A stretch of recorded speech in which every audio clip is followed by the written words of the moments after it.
Welcome everyone to another episode of Working People, a podcast about the lives, jobs, dreams, and struggles of the working class today. Brought to you in partnership with In These Times magazine and the Real News Network, produced by Jules Taylor and made possible by the support of listeners like you.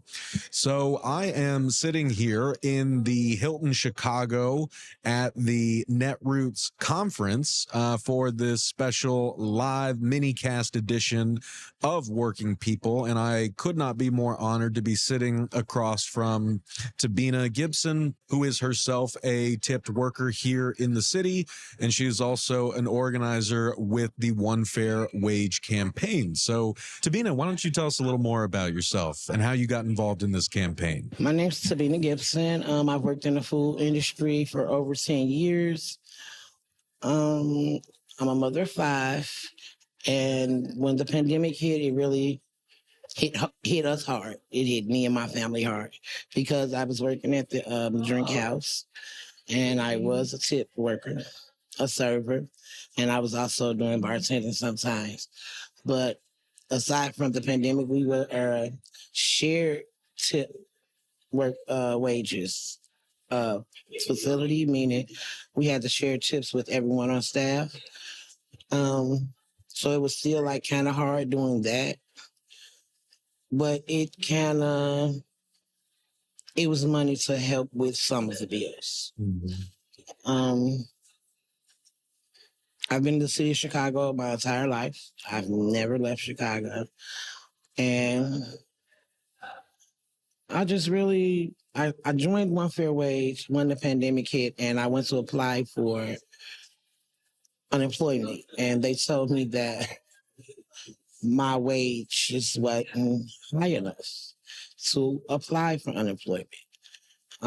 So to me, it was like a slap in the face because here it is, I've been working in this industry for so long, and I never knew that it was a certain amount of money that I had to make in order to be able to apply for benefits, unemployment benefits, because I had never before, but it was really hard. So I was introduced to Nataki Rhodes, and she told me about the One Fair Wage fight, and I looked into it, and One Fair Wage came through for me.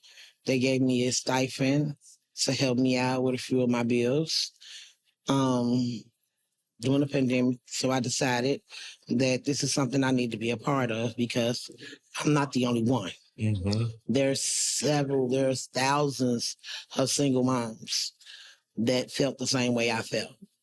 So I joined One Fair Wage in 2020, and I've been fighting the campaign ever since. I've been to Washington, I've been to Detroit, I've been to Ohio.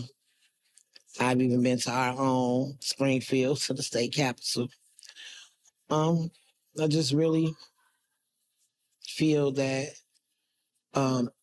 honestly, even 15 with tips on top, I think that'd be like just partly getting us there. But living in the city of Chicago, our property taxes are high, period. So those that are making $15 an hour still aren't making a livable wage. That's still not a livable wage. My daughter works as a choreographer for several dance groups. She makes $15 an hour, but once they take out taxes and everything, every 2 weeks, she's still not bringing nothing home but like $280-something. No, she doesn't work a full 40-hour week or anything like that. She works 20 hours a week because she is a student. She's a full-time student. And even with her income, and I started, when the pandemic hit, let me go back a little bit, I started my own LLC called My Way Snacks and Things. Me and my kids started selling snowballs, chips and cheese, and candy and cookies. out the yard to make my ends sort of meet. Since then, since the pandemic, as of last year, I kind of got into the t-shirt printing thing. I've been doing vinyl t-shirts to help with the candy that I've been doing every summer since the pandemic. And I've been doing t-shirts for different people around the city. I have a great supporter, one of the chefs here in Chicago, Chef Maurice. Ever since I first started, he's been buying t-shirts by the boat from me, 25 or more t-shirts at a time. So his business is very much so loved. A few of my teammates here at One Fair Wage, they just found out this year that I do t-shirts because I've been going to all the meetings and I've found everything with my own custom stuff. Mm-hmm. I have my own hoodies, my socks. So it's been like it's a fight. It's a long fight, but it's really been kind of, you just have to adjust. Mm-hmm. No, it's hard, but I've always lived out on faith, prayed all the time. He's not going to give you anything that you can't handle. I figure if it comes down to it, God will make a way. So I just keep the faith, keep praying, and go out here with my team, and we campaign and wear boots on the ground, and it's cold outside. And back in February, we were outside in front of the National Restaurant Association. It's 40 degrees outside, snow on the ground. We're freezing, but we're out there letting them know that we are here and we'll be heard. There's no other way around it. People deserve to live comfortably. If I have to get up and go to work every day, I feel, at least when I come home at night, I don't have to worry about my lights being shut off. Mm-hmm. I don't have to worry about not having hot water. At least I can make a wage to where my bills can be paid and I can keep this roof over my head. Anything else is just bonus. Those are just, how can I say, like trinkets? That's just bonuses. That's just a plus. It's like, oh, wow, you can get a new pair of shoes this month. Oh, wow, now I have a treat for myself to show off my hard work, So that's basically about what I do. I just try to stay with the fight, and it doesn't matter where we have to go. If they ask, Sabina, you going? Yeah, Sabina's going to go. We had a press conference back here in, I want to say, early May, or maybe in the end of April. I brought all my kids. I bring my kids. I let people know, like, these are my kids. This is who I fight for. This is what I do this for. I do this for them. So they won't be able, be like, well, I'm a fifth generation of poverty or this, that, and I want to be able to leave something to them when I'm gone. Mm-hmm. So if I fight this fight hard enough and get the right people to help me fight this fight, I think we all come out on top, and me and my family can progress and move on. Well, I mean, that's such an important aspect to all of this, right? Because you're also fighting for the next people to come into that job, right? Anyone in the city or any, service workers around the country. So I say there's thousands of us single mothers everywhere that feel the same way. Like, and if they want to help us fight the fight, we're on Facebook, One Fair Wage. We're on Facebook. Join the page. Keep up. There's always speakers on. We put up topics. It'll be different topics. People can comment, give donations. Because when people are at hard times, we do try to help our workers out, give them a stipend or whatever to keep them afloat. We want to see no one homeless. And, so. Well, let me ask you about that while I got you, and then I promise I'll let you go because I know you've had a long day. And we're here in Chicago at, the Netroots conference where y'all just had a big event for One Fair Wage. Brandon Johnson was there, Mayor Brandon Johnson waiting tables, getting the word out about this campaign. And I just wanted to make sure that folks listening to this knew everything that they need to know about the One Fair Wage campaign, and kind of building on what you're saying, like where it is and how people can get involved. So could you just say a little more about what the One Fair Wage campaign is and what y'all are fighting for? Well, when I first joined, we were fighting for $15 with tips on top. Now we're fighting for a livable wage with tips on top for our servers. Basically, not even just servers, but anyone in the tip industry, cosmetologists, barbers. These are all tips workers. You can go to Facebook, like I said, and look up One Fair Wage. I know I'm a member, but I don't have an Instagram or a Snapchat. There are too many platforms right, now. I don't have an Instagram or a Snapchat, so I couldn't tell you, but I know they do have them. So just go to OFW One Fair Wage, and we're there. We're out there. We're on all platforms, and you can definitely find them. You can even Google. And I guess what's your, like, when you talk to other service workers, or there are other service workers or tip workers listening to this right now, what would you say to them about why they should get involved in this campaign? I would say get involved with the campaign because we all need a livable wage. We need to be able to provide and take care of ourselves and our families. So getting involved in this fight, you don't have to do like I do and be boots on the ground, going city to city, state to state. Doing interviews. Right, doing interviews. You don't have to do those types of things, but just a comment on a platform, an encouraging word of the day to another tip worker that maybe, I don't want to go to work today, how to put up with these people, the sexual harassment, I may not come home with any tips today. I just want to be able to motivate the next person to know that each day brings something different. So there's strength in numbers. So even if you just like the page, the more and more likes we get on the page, those are numbers. They count for something. And that lets us know that there are people out there listening. There are people out there who cares about us as tip workers.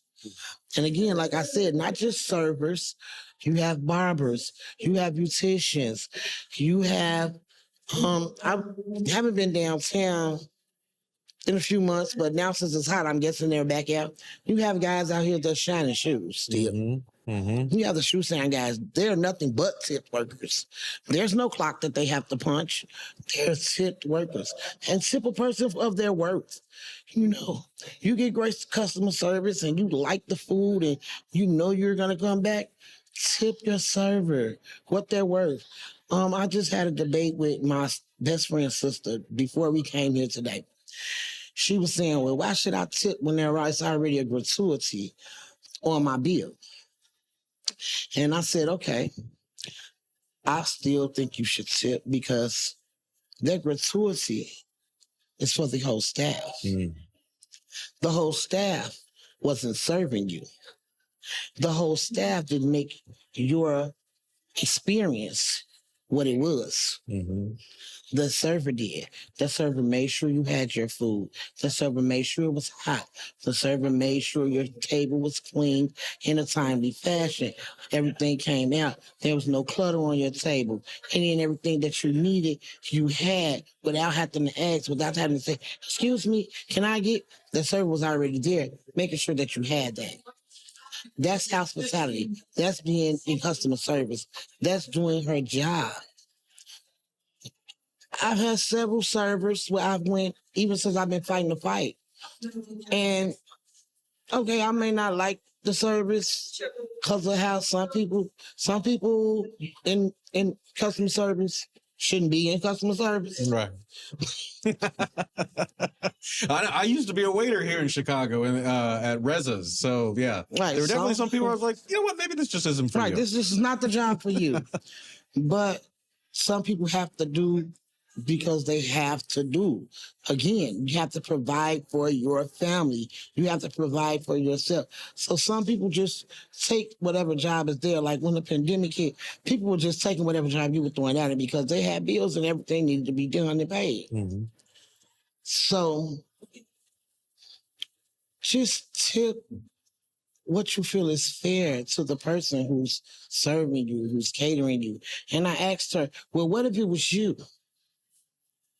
And you're running from the kitchen to the table, from the kitchen to the table, from the bar to the table, from the kitchen to the table. And then we just all get up from the table and walk away. We've left nothing on the table, no tip, no nothing. How would you feel? Mm-hmm. No, we're appreciative of the service and the work that you're doing. So that's why I'm tipping you. I'm not tipping you because it has nothing to do with me what the gratuity is that the restaurant has put on this bill. The gratuity goes towards the whole staff. I didn't deal with the whole staff. I dealt with the individual. Mm-hmm. And I realized that, and I understand because I've been in their shoes, that this individual has a family. Mm-hmm. You treat people the way you want to be treated. That's what my grandma always said. Yeah, same with mine. Wow. And I mean, I think that's beautifully put. And I guess I just also, by way of asking a final question, wanted to emphasize for listeners that y'all with One Fair Wage, I mean, you're fighting to get that message out there, to mobilize workers to get involved in this, to fight for their come worth. Together, unite. Don't. If you're working in a restaurant and you see one of your coworkers is being unfairly treated, say something. That's where the unions come in. But as servers and restaurant workers, we don't have a union. Mm-hmm. Yeah. That would be nice. So we have to be able to fight for each other. If we can't fight for each other, there's no one that's going to fight for us. That's right. That's right. Well, and the last thing I was going to ask about is y'all are also fighting at like the legislative level, right? To sort of to not just rely on the kindness of strangers and customers, right? But to really push our lawmakers to provide the livable wage that working people deserve. So yes. I just wanted to ask if you could just say a little bit about that, about the sort of legislative side to the campaign, and then I promise I'll let you go. Okay, now with that, like I said, we've been to Washington. We've been to our own state capital.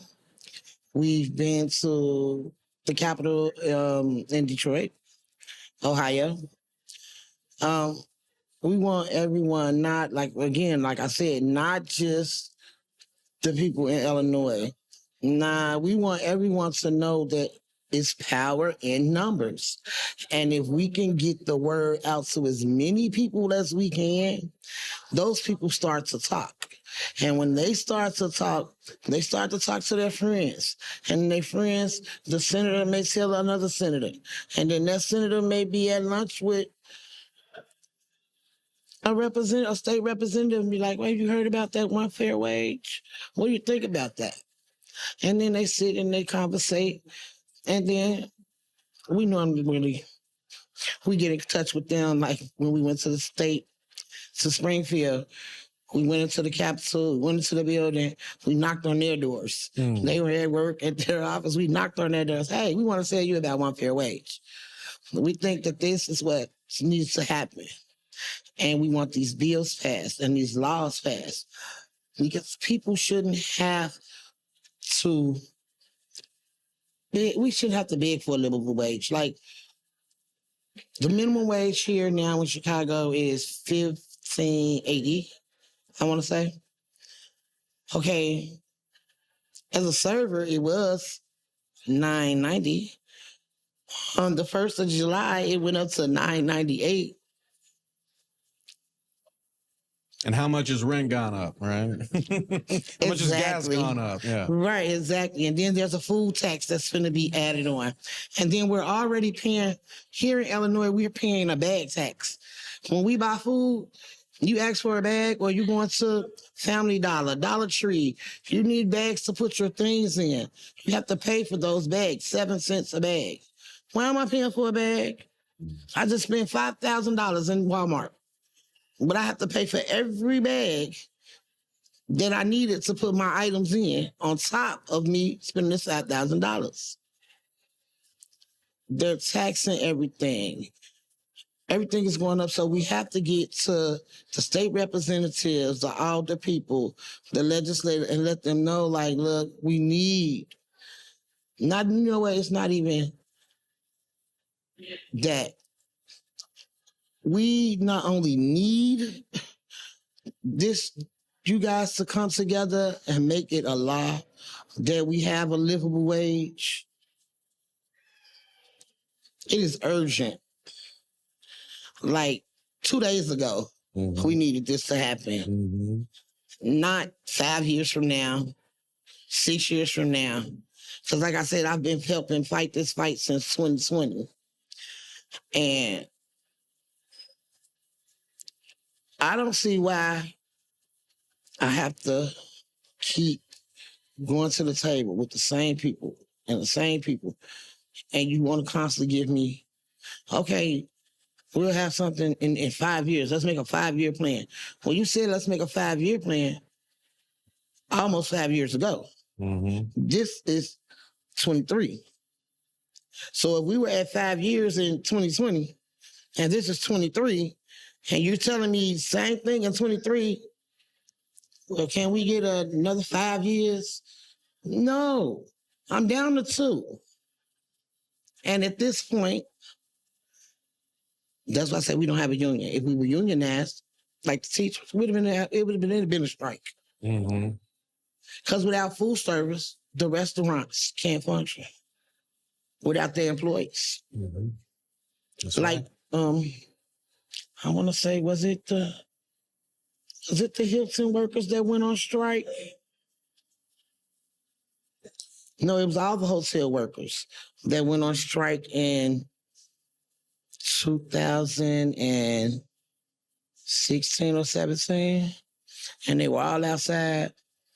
And none of the hotels were making money because all the hotel workers got together with their union and decided, we ain't going to go to work.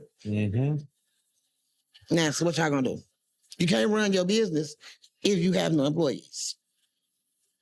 Now, us, if we had a union, then we can get together with all of our servers and our hostesses and our busboys and our kitchen staff, and we can say, okay, well, they don't want to give us a livable wage. We ain't going to work. That's right. So now, how you going to open your restaurant? And you ain't got nobody in there to run it. You can't run it by yourself. You cannot cook, clean, serve, bus, bartend, not one person, not all by yourself. You can't do it. Well, I think people forget that the Fight for 15 campaign wasn't just Fight for 15. It was Fight for 15 in a union. Exactly. And I think you made the point of why. Like you said, the Fight for 15 was Fight for 15 in a union. We're still fighting with them as well. Fight for 15 is our allies. And when we go to the state capitol and everything, there's Fight for 15 members with us. And when they go do their thing, there's one fatal wage workers with them. So it's like we're kind of unionizing our own thing. Like I said, there's strength in numbers. If we all just come together, we'll be heard. Hell yeah. Well, that is as beautiful a spot to end on as any. Tabina, thank you so much for chatting with us today. I really, really appreciate it. No problem.